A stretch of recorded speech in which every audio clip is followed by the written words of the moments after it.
C'est du Janicule que l'on a, dit-on, la plus belle vue sur la ville éternelle. Ou plutôt, que l'on avait, tant on a laissé pousser la végétation en contrebas. Le centre d'intérêt de la place, c'est surtout la grande statue de Garibaldi, le héros de l'unité italienne, le Risorgimento. Pourquoi un monument aussi considérable dans ce lieu si loin du centre-ville? On sent qu'ici s'est déroulé un événement capital dans l'esprit des Italiens. Sans doute des combats terribles. Partout des bustes de héros. Ici une guerrière intrépide. Là un père et son fils face à un peloton d'exécution. Chaque pouvoir a laissé sa marque. Qu'il s'agisse du fascisme, qui annexe les morts de 1849 et 1870, de la papauté, qui restitue une porte en forme d'arc de triomphe, ou plus loin encore, de l'aristocrate qui pose pour son domaine une entrée étrangement monumentale. Autant de lieux disposés sur la Passeggiata du Janicule, comme dans un jeu de pistes dont il va falloir résoudre les énigmes.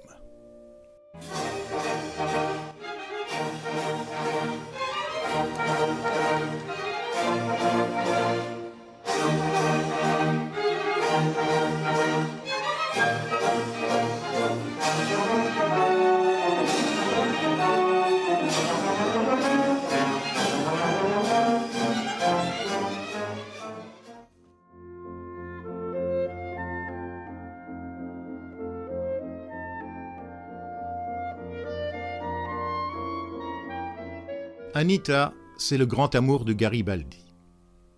En 1834, Garibaldi a 27 ans. À Gênes, il participe à un complot révolutionnaire qui échoue. Il doit s'exiler au Brésil et s'engage dans le combat de l'indépendance de la province du Sud. C'est là, dans le petit port de Laguna, qu'il rencontre Anita en 1839. Elle va l'accompagner dans tous ses combats, guidant les troupes dans la Pampa. C'est alors qu'il acquiert une exceptionnelle renommée de chef de guerre. Début 1840, Anita est faite prisonnière à la bataille de Curitibanos.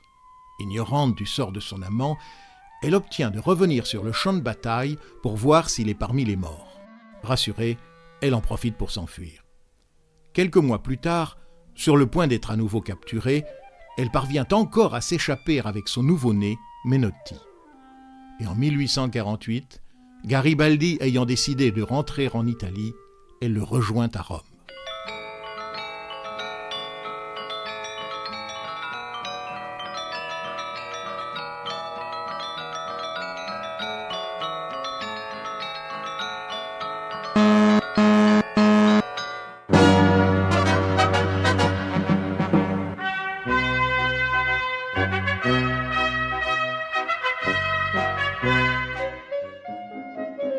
À partir de février 1848, le printemps des peuples embrase toute l'Europe.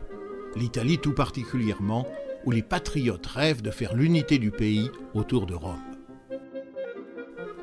Le 23 avril 1848, Garibaldi est nommé général, chargé de la défense de Rome. Aux vieux compagnons des luttes en Amérique se sont joints les patriotes de l'unité italienne.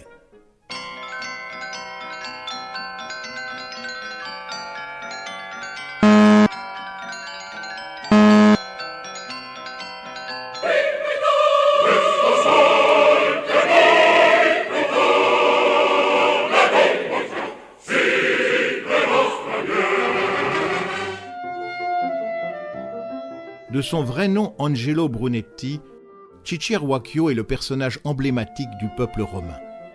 Il soutient la proclamation de la République après que le pape eut abandonné la ville le 24 novembre 1848. C'est un personnage très populaire dans l'imaginaire italien, héros de théâtre et dès le début du cinéma, de films et maintenant de téléfilms, avec comme interprètes Nino Manfredi ou Giorgio Gobbi.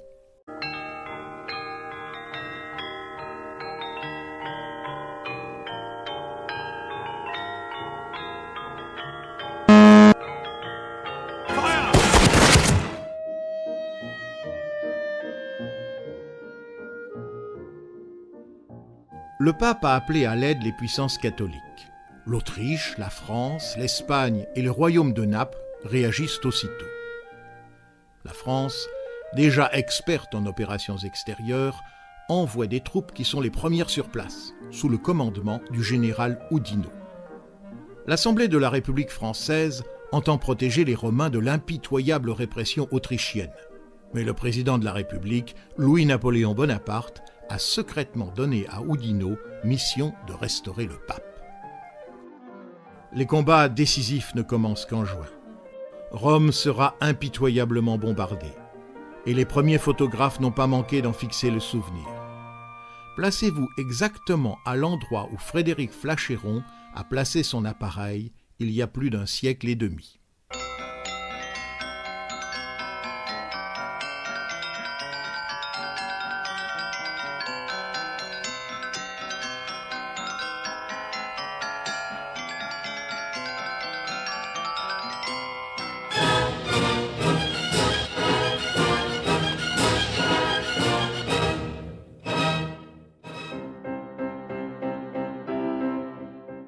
La porte Saint-Pancrace a été au cœur des combats pour la prise de Rome. Reconstruite pour célébrer la victoire de la papauté, elle abrite aujourd'hui un joli petit musée qui offre une revanche posthume à la République romaine et à Garibaldi. Une maquette permet de se représenter l'intensité des combats. Comme aujourd'hui, le paysage en avant de la porte est morcelé par de hauts murs de parc qui entouraient alors de grandes villas. Le contrôle de ces bâtiments était décisif. À une époque où la portée des armes était assez faible, il fallait pouvoir s'approcher suffisamment pour régler le tir.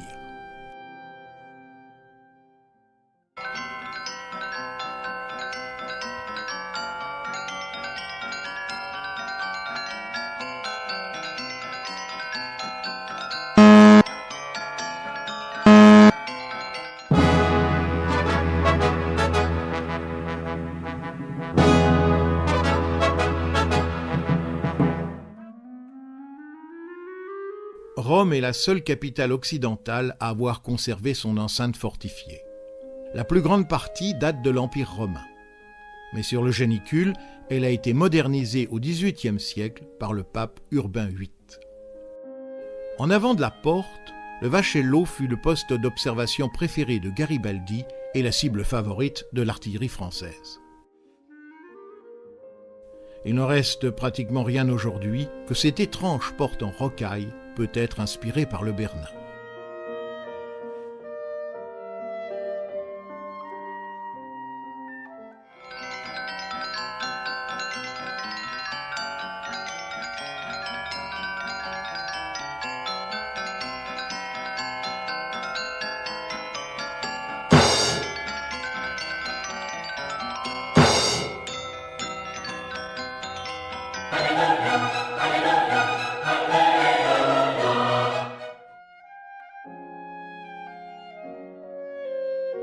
À l'issue des combats, la Villa Corsini, cible privilégiée des Romains, n'était pas en meilleur état. Son propriétaire, le prince Doria Pamphili, fervent partisan du pape, n'allait pas sur ses fondations édifier un mémorial de la République romaine. Il affiche juste sa fierté d'avoir édifié une porte digne de son immense domaine. Et pourtant, la Villa Corsini a été l'enjeu des combats les plus acharnés. Une trêve avait solennellement été promise par le général Oudinot jusqu'au 4 juin, moyennant quoi, dans la nuit du 2 au 3 juin, il s'empara par surprise de la villa. Toute la journée du 3, sous la conduite de Garibaldi, les Romains lancèrent assaut sur assaut, reprenant et perdant la villa aussitôt, submergée par le nombre. En ce jour d'août 2017, il fait plus de 40 degrés à Rome. Mais malgré les exhortations de votre épouse, vous êtes emporté par l'empathie pour l'héroïsme des Garibaldiens. Vous pensez à Goffredo Mameli, l'auteur des paroles de l'actuel hymne italien, qui reçut ici une blessure dont il allait mourir quelques semaines plus tard, à 21 ans.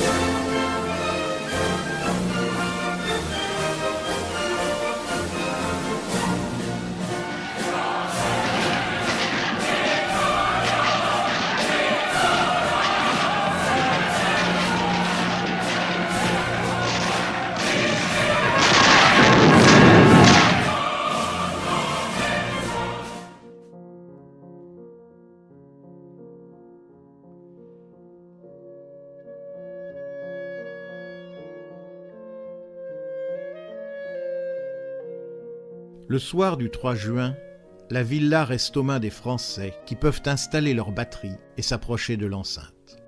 Garibaldi a déplacé son quartier général au casino Savorelli qui devient la nouvelle cible de l'artillerie française. Des brèches sont bientôt ouvertes et le soir du 21 juin, les Français franchissent la muraille au sud de la porte. Le 2 juillet, Garibaldi a donné rendez-vous sur la place Saint-Pierre à tous ceux qui veulent le suivre pour continuer le combat. Il compte rejoindre Venise où les patriotes résistent encore aux Autrichiens. Et pendant ce temps-là, au Capitole, l'Assemblée, avant d'être dissoute par l'irruption d'un bataillon de soldats français, vote la constitution d'un régime mort-né.